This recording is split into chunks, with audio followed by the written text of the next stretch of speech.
Hello and welcome back to the Start a Glamping Business podcast. Today we have glamping entrepreneur and educator Lex Jones.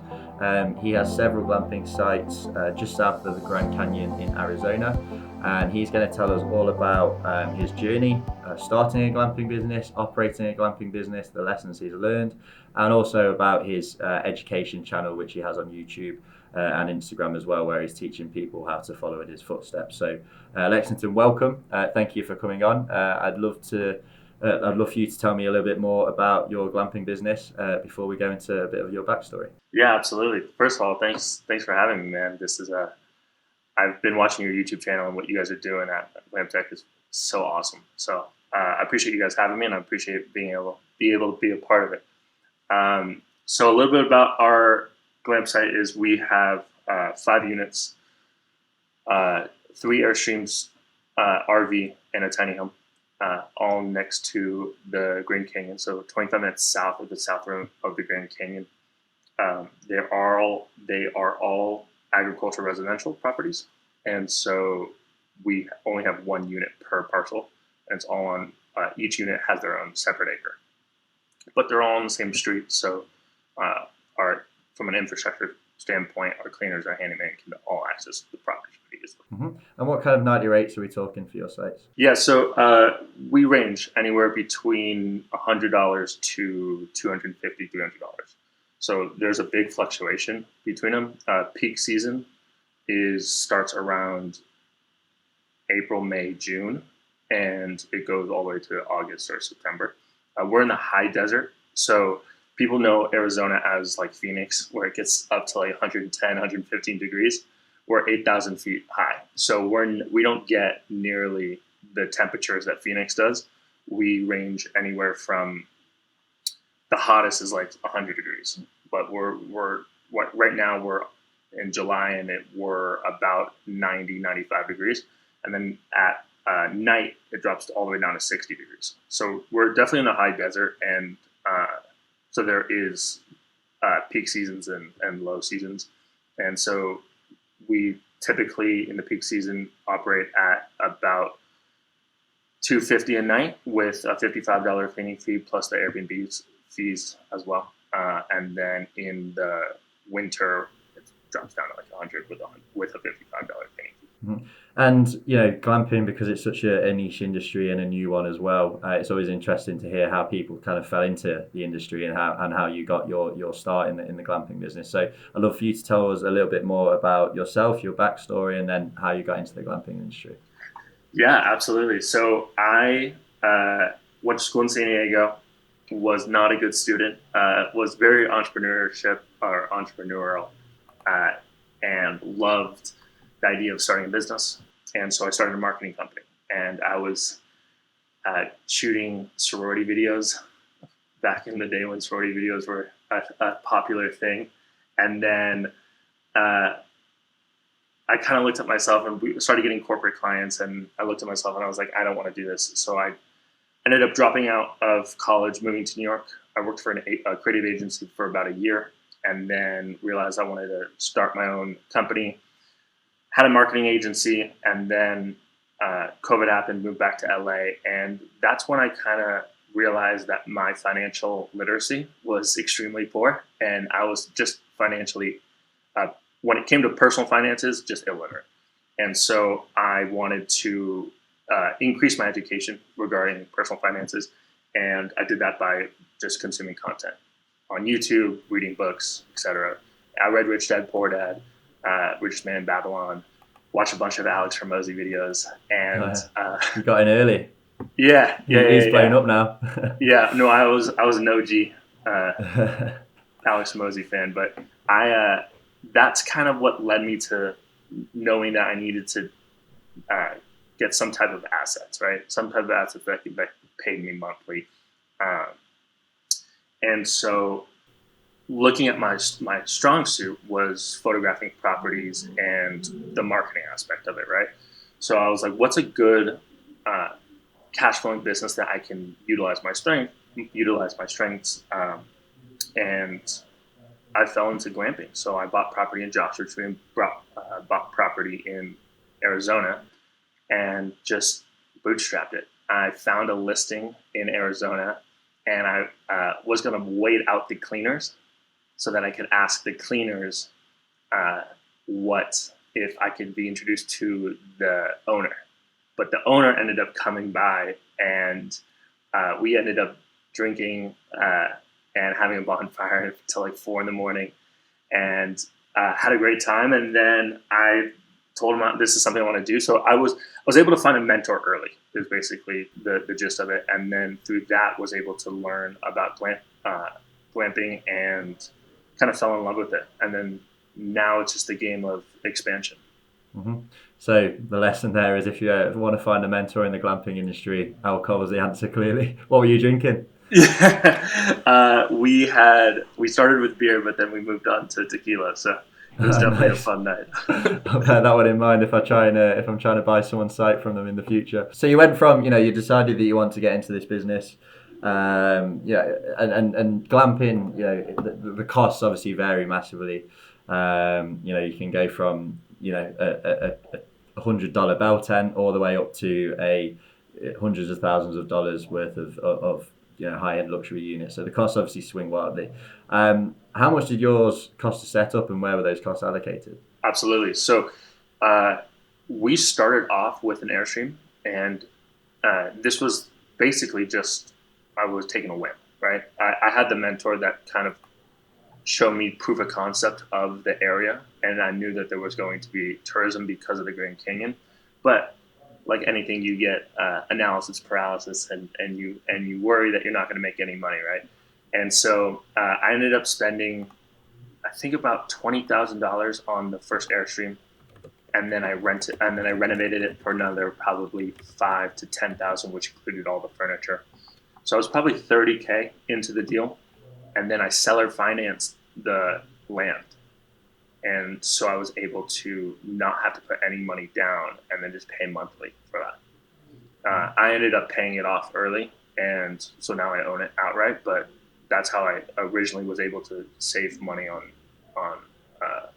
the land. Yeah, and that's the kind of thing, I like to think that at Glam Protect, we put out some valuable information, particularly on zoning, permitting, and all things like starting a glamping business. But one thing that we don't know about really, and that I think you're probably filling a gap with, is things like that, like land hacking, seller financing, almost like wheeling and dealing, kind of trying to figure out a way to make it happen. But even when traditional financing isn't really available for glamping projects. So I'd actually be interested in knowing a little bit more about that. How did you come to the idea of seller financing? How did you, was it a difficult process to get through, or was it fairly straightforward? I was fairly straightforward, actually. I was lucky that the company I bought it from was a wholesaler, and they were used to seller financing. So they actually presented the option to me. I didn't really look. It wasn't an idea that I went into thinking before. It was rather presented to me. So I was lucky in that sense. But ever since then, I dove into, you probably know Pace Morby and all these guys that are doing creative financing really well. And I call it YouTube University. I've learned everything I do right now through YouTube, like camera stuff, marketing stuff, glamping stuff. I watch your YouTube channel. I watch other guys like Rob Bill or Bigger Pockets and Kai as well on YouTube.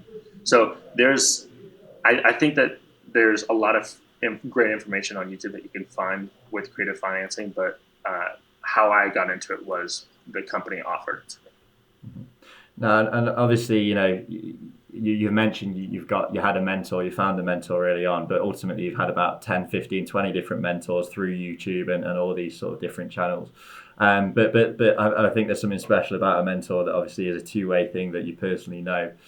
So how did he or she help you along the journey? And was there anything specific that they helped you with that has really sort of benefited you moving forward? Yeah, so I actually it was the gentleman that I drank till 4 a.m. with. He's been mentoring me this entire way, and I found that for me, I try to provide as much value to him before I asked for anything. So I offered to basically shoot his properties because I looked at the skill set I had, right? I have been trained in videography, photography, and the editing aspect of it. And so in the creative agency that I worked for in New York, I was a content creator for tourism boards and hotels. So my entire job was to go across the world and shoot properties in different places for tourism boards. And so I would like to think that I don't know much, but I'm trained in in videography and photography. And so basically I try to utilize my skill set to exchange properly with him so that when and if I had questions, there was a level of reciprocal feeling that he had with me because I provided value first. And so I think that's the biggest skills, or I think that was the biggest thing that I was able to capitalize off of, was offer value first before asking for anything in return. But he's helped me tremendously. I mean, from permitting to tips and tricks on how to expand properly, how to navigate with the county, because code enforcement actually came by and shut us down for a little bit, which we can get into later. But yeah, so I think that there is having someone to rely on in your market is super valuable to have. I think not only having a mentor in the glamping space, but then having a mentor in that market, I think is valuable as well. Yeah, and you know, I would consider myself to have a couple of mentors, and it's so much more rewarding, right? If you've got someone rooting for you and someone that you can lean on whenever you need to make a big decision. And it doesn't necessarily have to be a mentor, I suppose. It can be a business partner. It can probably be a mentee. But having someone alongside you for the journey is so much more rewarding than doing it on your own, right? Absolutely. I feel like our world is a two-terminal world. Like being able to bounce ideas off of someone and having just someone to chat with and go through the hardships, because it is hard. I mean, as you probably know, starting a business isn't easy. Yeah. It's not very complicated, but it's a lot of work. One thing I was going to ask is, are the mentor and mentee sessions more civilized these days, or are you still doing the 4 a.m. drinking sessions together? Yeah, unfortunately, we're not doing the 4 a.m. drinking sessions anymore. I ended up stop drinking about a year and a half ago, but we smoke cigars now, so nice. We transferred over to doing some cigars, which is nice. Okay, I might have to make a note of that as well. I have to start smoking cigars with my mentors. So obviously, you know, the mentors help you through some difficult stages of starting a glamping business. Every glamping startup journey is difficult. There's always obstacles along the way. So what would you say has been the most difficult part of the journey to starting these glamping sites? For us, the most difficult part has been the confront of off-grid and being off-grid. So where we're at, there's no running power, there's no running water, there's no sewage lines. It's raw dirt.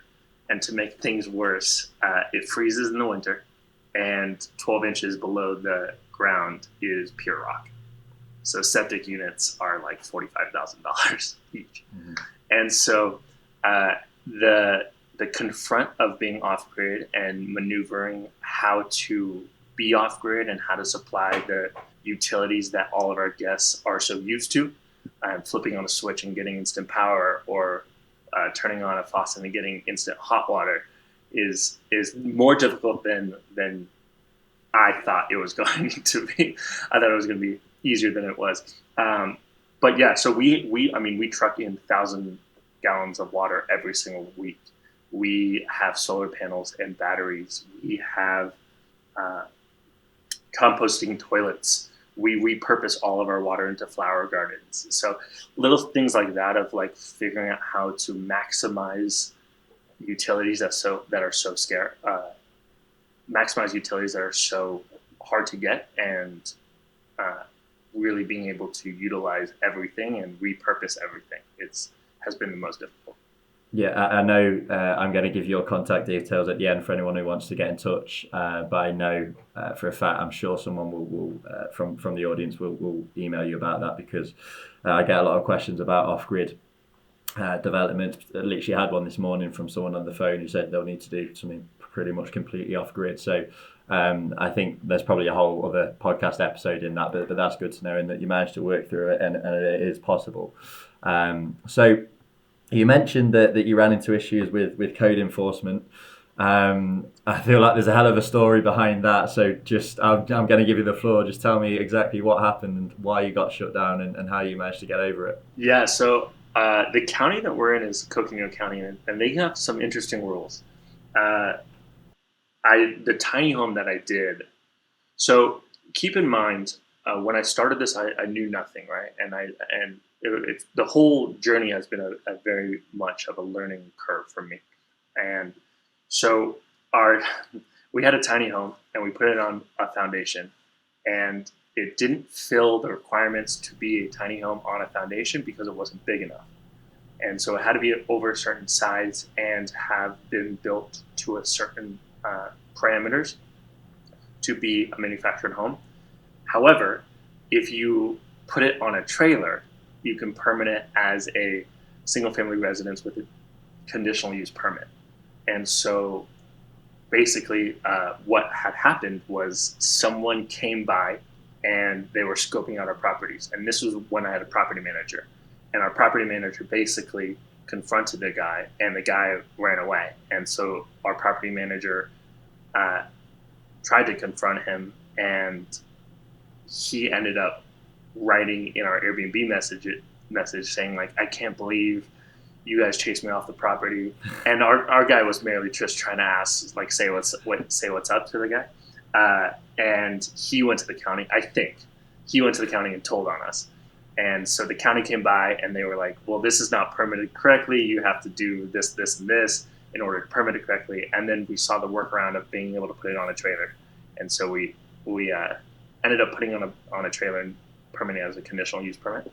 But like our other units got flagged as well because the deck was over 200 square feet. And in order to permit the deck, they wanted some crazy infrastructure. And so the workaround there was literally just taking off 4 planks and making it under 200 square feet. So little things like that you run into that who would have known, right? And so, but all useful stuff. And this is something that, going back to the mentor thing, that really helped me was when that happened, right? I got a note, and I did a whole YouTube video about how it happened, but I got a note saying that I was basically being shut down. And I called him and I was like, hey, I don't know what to do. Like, am I screwed? Am I done? And he basically walked me through exactly how to handle it and get it fixed. So situations like that, it's super valuable to have someone that you can rely on. And the biggest thing was, like, they're really cool if you just talk to them like a normal person and be super civil with them.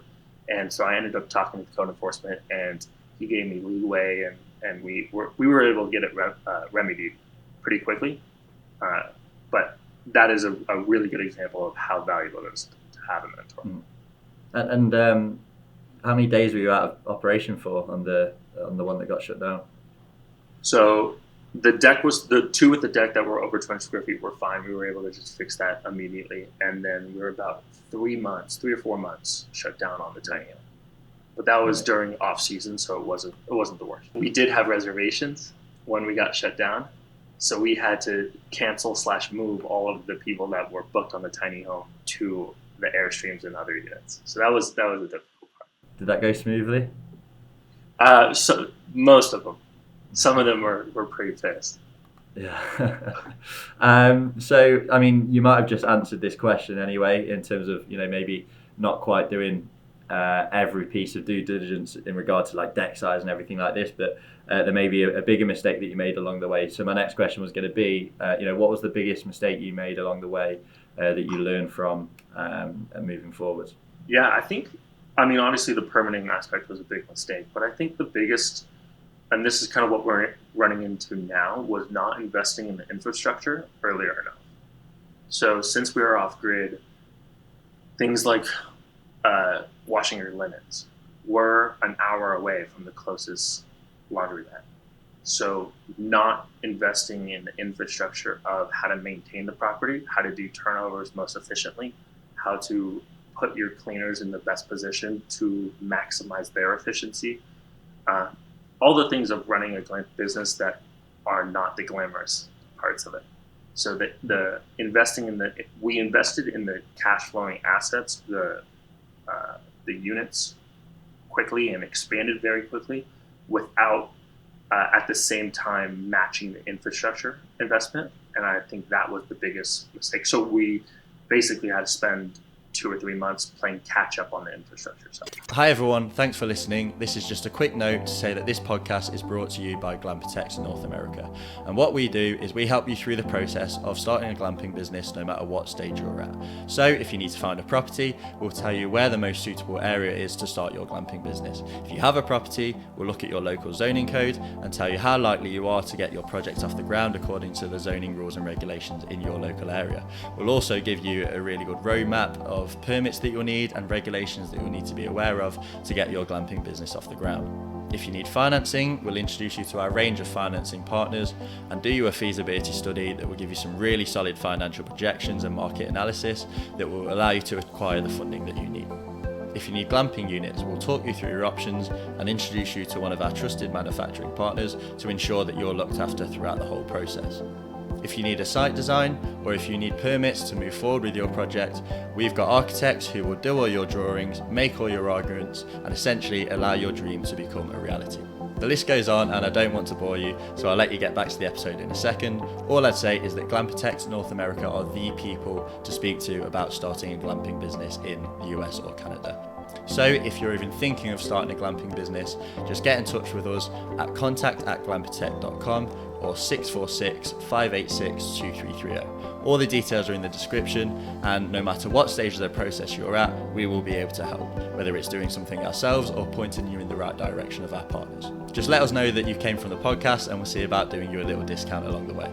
So thanks for listening, and I'll let you get back to the episode. Some people might find this question really, really boring, but I think others will find it really valuable as well, because it is the kind of nitty gritty stuff that no one really talks about. Is how did you, you just said that the nearest laundromat was an hour away. What's the solution you have for laundry and changeovers and cleaning and everything like that? Yeah, great question. So we ended up buying a shed and buying not a portable shed, but we ended up buying a 32 by 8 foot shed for everything. So all of our storage stuff is in there. All of our propane units are in there. Basically a fully housed barn / cleaning office for our cleaners so that they could do everything there. In there, we have a washing machine and dryer. It's actually not set up yet, but we're still doing our runs an hour away to Flagstaff. But that's how we're investing in basically making the infrastructure better. So we built a shed. It's on one of our properties in the back, and our cleaners basically go there, start the laundry, go to clean one of the units, go back, basically go back and forth and finish all of them. And we've just talked about mistakes there. To flip it on its head, what's the best decision you've made in the process of either starting the business or operating the business? Yeah, I think I have two answers for you. First one is investing in good people. I think our business runs solely on the employees that we have, the cleaners, the handymen, the consistency of workers and how awesome they are. I call them our dream team because, I mean, they're incredible. So investing in the right people is obviously... Just to cut you off there, did it take a long time to find those people? Did you have to run through a lot of people first, or was it a sort of got it in one first time kind of thing? No, definitely took us a bit. So we're in a town of 700 people, and so with extremely harsh conditions. So hot during the summer, cold in the winter. It snows. It gets 3 feet of snow in the winter, and we're off grid. So locals that live there, you're not in a major area where people can come by, and so. But there are definitely really good people. So it's I started off by just going to the restaurant and going to the local restaurant and sitting down every single night for I don't drink anymore, but for a cup of coffee, it would be a All pint. your best ideas come from drinking. Are you sure you want to give it up? But yeah, sitting there and just talking to locals and learning. I made friends with the bartender, and he was able to refer me to some good people. And then, so I think a strong suit that I have is being able to vet out good people. And so uh, it's definitely been a hard process, but I would recommend for any of your listeners as something that they can do is go to the local brewery, go to the local bar, go to the local restaurant, and go there every single night and just make friends with the bartender, make friends with the waitress or waiter, and uh, that's a really good way to find locals that are want to work and are nice. And you know, again, I think you're showing that it's particularly if you want to start something without a load of capital and maybe a bit out, you know, not in the middle of nowhere, but you know, you're not 10 minutes from New York City, right? I think some people probably think they can just stick a job description on Indeed or whatever job site they use, and they'll find, you know, a willing pool of applicants for cleaners jobs, handyman jobs, and all that. But certainly, you know, in rural areas, you've got to, again, I'm using the term wheeling and dealing. You've just got to sort of make do and mend and figure out. Well, you just got to put the hours in and try and think outside the box, right? It's not a case of just sticking a job advert up and having the right candidate apply straight away with these kind of situations. Absolutely. Another trick that we used was we stayed in a different Airbnb that had really good reviews, and then we waited out their cleaners. Yeah.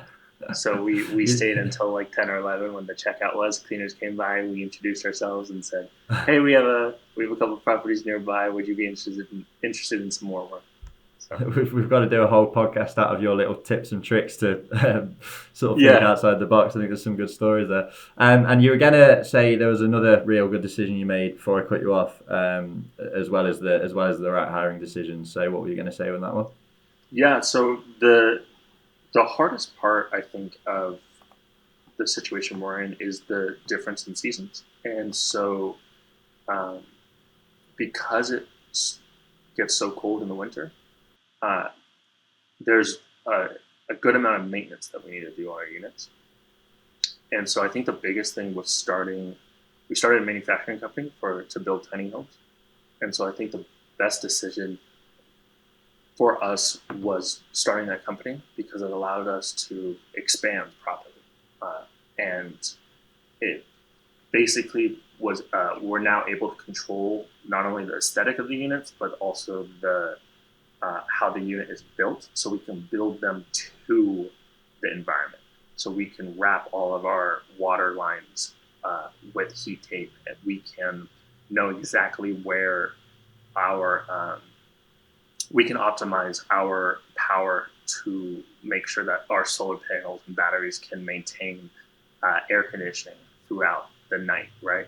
And so in some of these other units, we're playing kind of contingent off of the build that they were. So like our Airstreams, one of our Airstreams is built in the 60s, and so without having to tear all of the walls off, we need to be able to figure out where the water lines are. We need to figure out where the electricity is ran in the unit, and so being able to control the builds and control the design allows us not only to be able to have the highest price point, but also on the back end of being able to do any type of maintenance. And you know, it's clear through the process of doing this and operating it that you've learned a hell of a lot of lessons, and you're now able to teach those on and pass those on to other people through your YouTube channel. So I'd be interested in knowing where the idea came about to start educating people about starting a glamping business, and what the kind of long-term plan is with that as well. Yeah, absolutely. So it started as just a way to document for my future kids. I don't have kids right now, but uh, a way to basically document my life. And then it actually comes with a story. First week of operating our glamp site, we had a guest and a family come in, and they stayed for 3 or 4 nights, and it was a husband and wife and 2 kids. Everything went well. they checked out, and the husband ended up messaging me on Airbnb saying thank you, and we get a bunch of thank yous all the time, and I was like, yeah, of course, no worries, thanks so much for staying with us. And he goes, no, I really want to thank you from the bottom of my heart. I've been married to my wife for 20 years. I mean, I haven't been able to see her relax and enjoy a sunset for the last 10 years of our marriage. And thank you for providing the opportunity for us so that she can basically unplug and really relax. And after that, I was sold. After that, I knew this is what I wanted to do. And I wanted to be able to teach other people how to provide that experience to people. Because I think that I call it experiential travel because it's not just glamping. It's people are, as you know, people aren't going there for a week, 2 weeks for a place to live. They're going there for a night or two.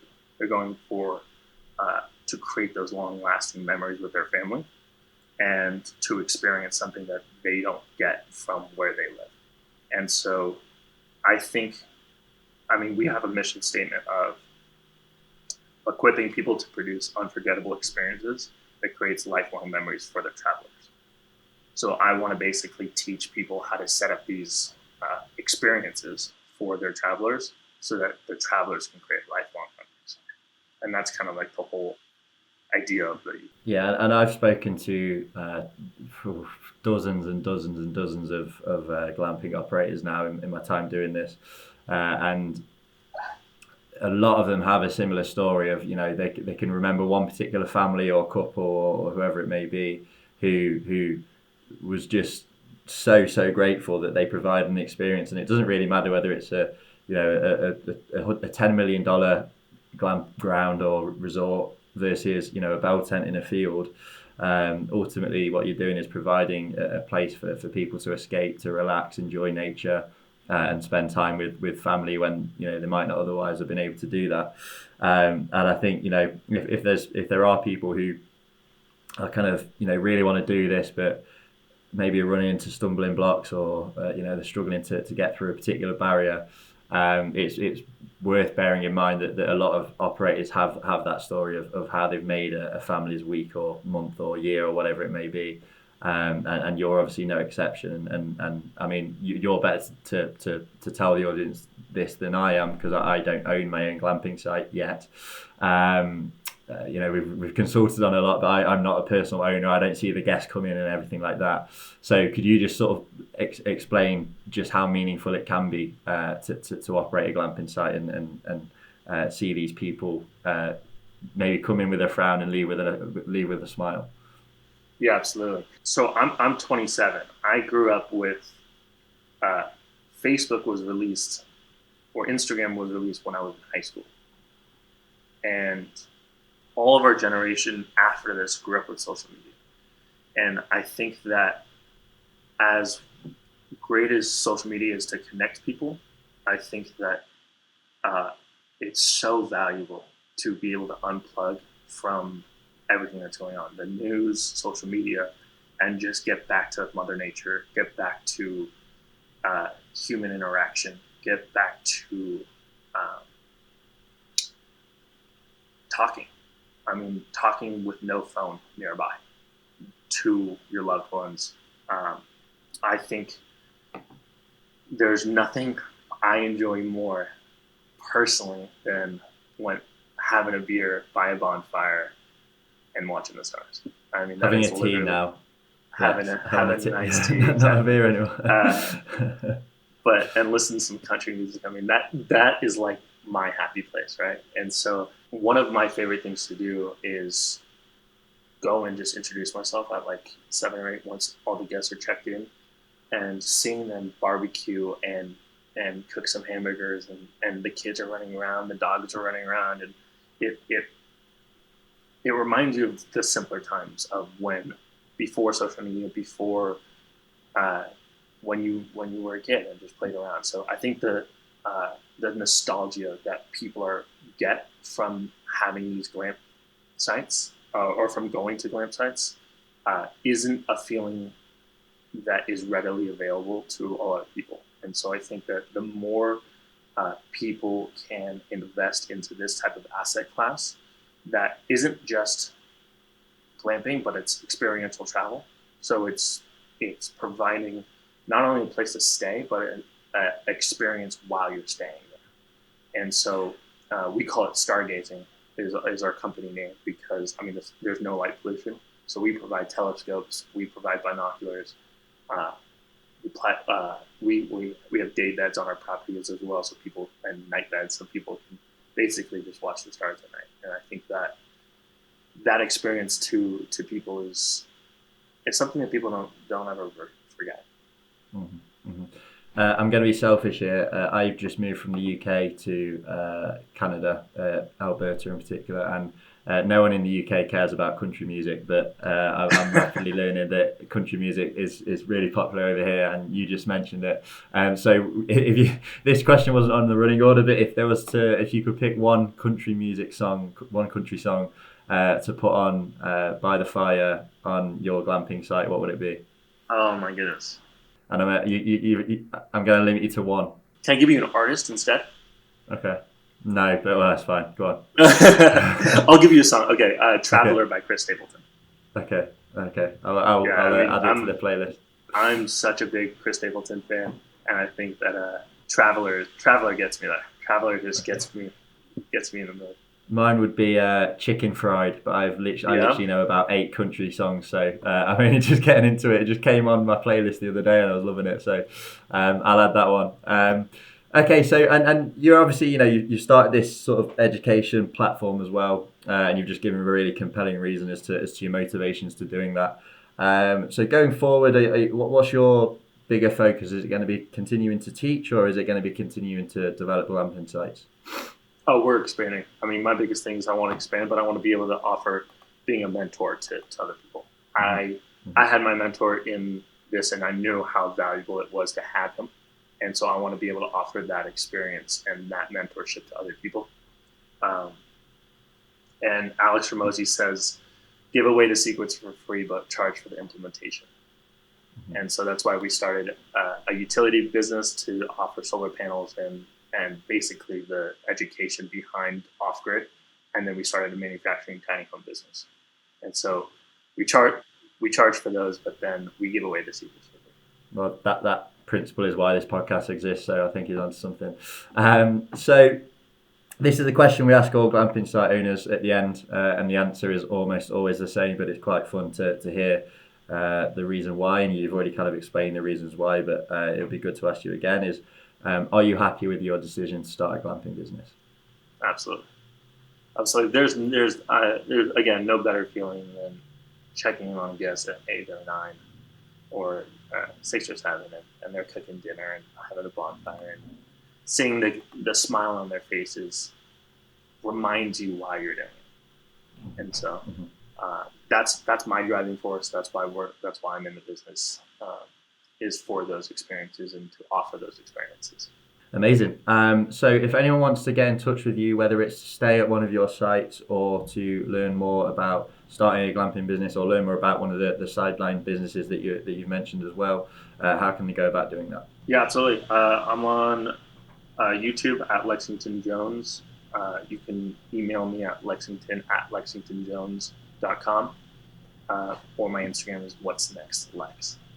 And don't make fun of me for the Instagram name. I mean, amazing. All right. Well, thank you, Lex. I really appreciate it. Some really sort of compelling, heart-tugging content today, which is unusual. So I really appreciate it. I hope people stay at your site off the back of this, and I hope people go and reach out to you for help on the back of this as well. So thank you again. I'm sure we'll have you on again when you've got a few more sites under your belt and you've helped to load more people.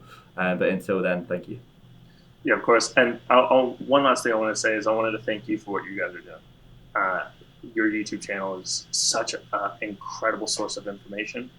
And I think that obviously your listeners know that, but I want to just reiterate and thank you as well for the content that you're putting out, the people that you're interviewing, the information that you're delivering. I think is really, really, really incredible. So I want to thank you. Amazing, thank you. Well, I'm going to be thanking you again when you send me your camera and audio setup and everything like that, because anyone who's been watching our YouTube channel knows our setup is due an upgrade. So if the viewers see a lot better camera, a lot better lighting and everything like that for future episodes, then you can thank Lex for it, because I'm going to steal his ideas after this call. But again, thank you, Lex, and I'm sure you'll be on again soon.